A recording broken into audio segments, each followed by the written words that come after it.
Okay, here is page 3, number 8. I just did one just like this today. I think it's, no, it's not the exact same one on your, I don't know, edge elastic. I'm not sure. Maybe it is the same. I don't know. All right, so it says, what's the value of x that makes the equation true? So I'm going to do it on this paper. 2 over x plus 4 equals, so you have options. I'm going to factor x squared minus 16. That's going to be x plus 4, x minus 4. So I'm going to talk you through your options.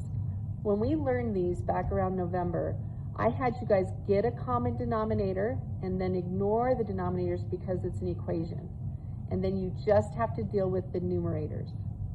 The other day in class, somebody asked me the one that's like this in edge elastic, and I did not factor, I cross multiplied, I judo chopped and set them equal to each other.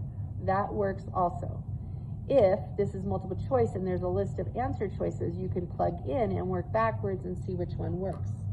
Today, I'm going to do it the way I taught you guys, and I'm going to get the common denominator. So this one has x plus 4, x minus 4. This one has x plus 4, so it's missing x minus 4. So I have to multiply x minus 4 on top. This one doesn't need anything because it has them both. So once you have the common denominator, you get to ignore the denominator. We have to distribute the 2 through. So 2x minus 8 equals 6.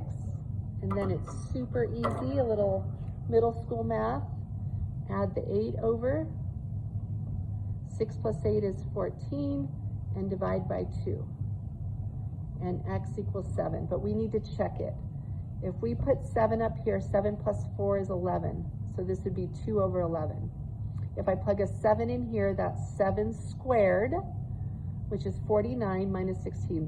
I have no idea what 49 minus 16 is. I gotta come over here and do that. Ooh, I get 33. So 6 over 33, now we have to reduce the fraction. The question is 6 over 33 the same as 2 over 11? So we're gonna divide by 3, and voila. When we divide by 3, we get 2 over 11. So they are the same, so that is the answer. Number 10. Oh, number 10 is one of those sum questions. It asks about the first 5 terms of a geometric sequence. I know you can't see the whole question, but that's not important. It's negative 682. The common ratio is 4. What is the third term? So remember how I do this. I set that up so I remember this is what we want. We're doing the sum of a finite geometric series, so we're using the formula S equals A1, 1 minus r to the n, all over 1 minus r. That's our game plan. We're going to plug in what we know. It says the sum is negative 682. We do not know the first term. We know the ratio is 4, so 1 minus 4. It says 5 terms, so it's to the 5th. All right, so now we get to grab our handy dandy weapon of math destruction. And I'm doing the 4 to the 5th. So when I do 4 to the 5th, let's see, can I zoom out? I can. 4 raised to the 5th power is 1,000. Can you see that? There's a glare. 1,024. Zoom back in. So I have negative 682 equals A1. I have 1 minus 1,024 over negative 3. 1 minus 1,024 is negative 1,023 all over negative 3.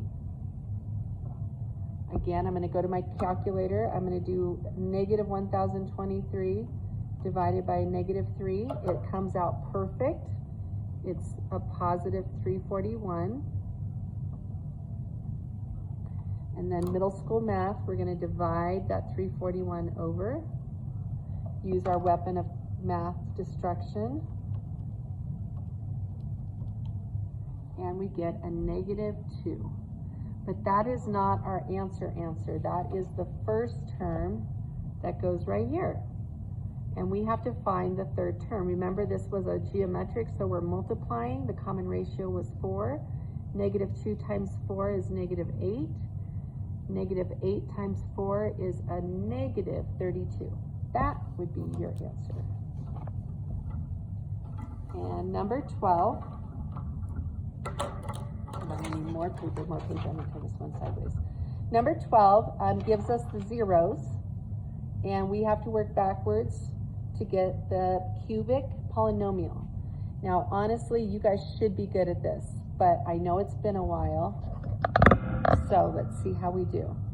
If 0 is a root, that corresponds to a factor of just x. So that's this one. If the root is 2, the factor that goes with it is x minus 2. And if negative 4 is a root, the factor that goes with it is x plus 4. So you have to remember to change those signs. Okay, now we're going to multiply. I'm going to do just these two at a time. You could do it in whatever order you want. You just can't do it in one fell swoop. So that is x squared minus 2x. Now we have to multiply through